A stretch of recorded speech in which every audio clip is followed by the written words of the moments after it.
Hi, welcome to the Bees Business, or welcome back if you've been here before.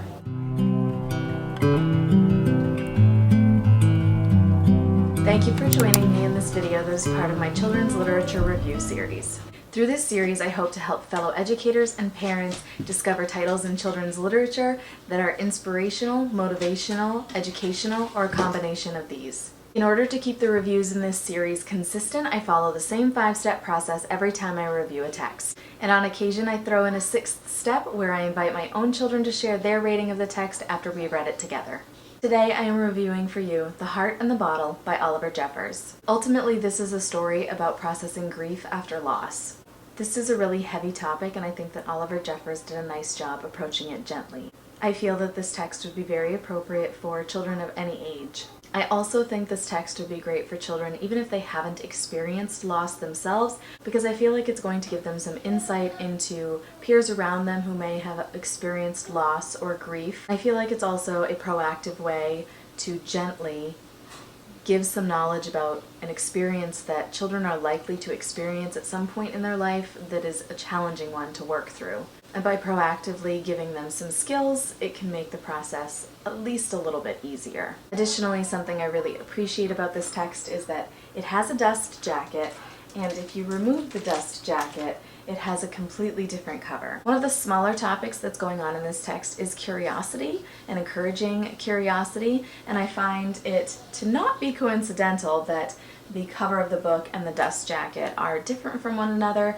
I could have very easily not discovered this. I opted to take the dust jacket off when I went through this story and really was trying to make sure that I saw it from every angle, literally and figuratively. And so through curiosity, I was able to discover that the cover and the dust jacket are not the same. I really appreciate when an author makes this choice for their story because it adds an element of interest to the text. Not to say that texts that don't do this are subpar by any means, but this just elevates things a little bit from my perspective, and it makes me spend a little bit longer analyzing the story and thinking deeply about it because I have two different initial views of the story, if you will. I have the dust jacket where I can explore that art on the cover, and then I get a whole nother look at the story by viewing the alternate art that is on the cover of the text. So as I was mentioning, I feel that Oliver Jeffers did a really nice job of approaching this heavy topic in a gentle manner. His story focuses on a young girl initially. She's growing up, she's very curious, she has a caregiver that shows up on every page with her, and eventually we get to a page that is the heavy page, I would say the heaviest within the text, and on that page she discovers an empty chair where her caregiver had always sat. This is signaling to us that that caregiver is no longer around in her life, and we can interpret it in multiple different ways because the text doesn't ever explicitly state where this caregiver has gone, but we are able to make that decision as the reader, and from my perspective I'm interpreting this as the caregiver has passed because he does not show up anywhere else in the text and there are no mentions of him after. After that page, the main character puts her heart in a bottle as a way to preserve her heart and kind of protect herself from the emotions that she is feeling, and in an effort to not experience those feelings in the future. And without giving too much away, the girl grows and we meet our final character of the text, another young girl.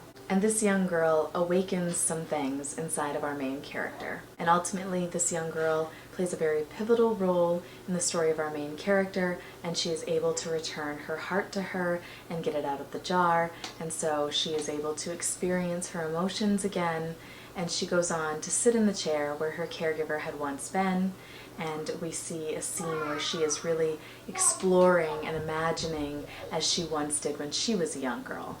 Something else I really appreciate about this text is that throughout the text, as we are seeing the heart, it is an anatomically accurate heart, and that is different to me. Typically when we see a heart in a book, it is that classic heart shape that we have all become accustomed to, but this book takes a different spin and shows it anatomically accurately. If we are paying close attention, we notice that in one of the final pages of the text where our main character is doing some imagining again and feeling more like her true self, we can see that the imaginings she's doing on this page match what is happening on our front cover when the dust jacket is removed.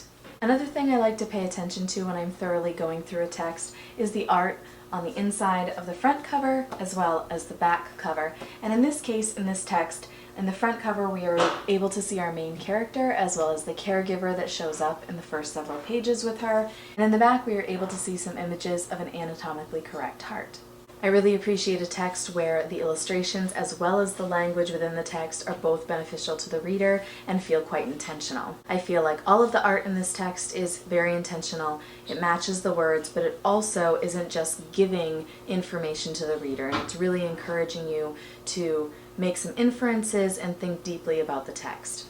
That's another reason why I feel like this text would be appropriate for a variety of ages of children, because I think whoever is reading this text to a younger child can help them work through it and help them to understand it at an appropriate level for them. So if you have a child who's already experienced loss, you might go a little bit deeper with this text and really talk about what's happening in the story at a more intense level. Whereas if you have a child that has never experienced loss, but in an effort to prepare them for their future and help them to understand a little bit about grief, you can take a more surface level approach with this text. Overall, I feel like this text is going to be a great fit for a variety of ages and for children who have experienced loss as well as children who have not. I am highly impressed by this text. I had not intentionally intended to review this story, but when I visited the library and I could not find any of the texts that I was planning to review, this one kind of caught my eye, and I gave it a chance while I was there and then brought it home for a more thorough look through, and I am so thankful that I did. I feel as though this is now a tool that I could recommend to a parent or someone else that I experience in my life as an educator who is working with a child that has dealt with loss. I love the idea that I have something to offer in that situation, because it's so hard to help children, anyone, experience loss and go through it and process grief. And I just feel that Oliver Jeffers was spot on with this story, because I think the intent is that you can take a surface level approach or you can dive deeper depending on what your audience needs. I am sure that you will not be surprised at this point. After I have spoken so highly of this text, I am going to rate this text a 10 out of 10.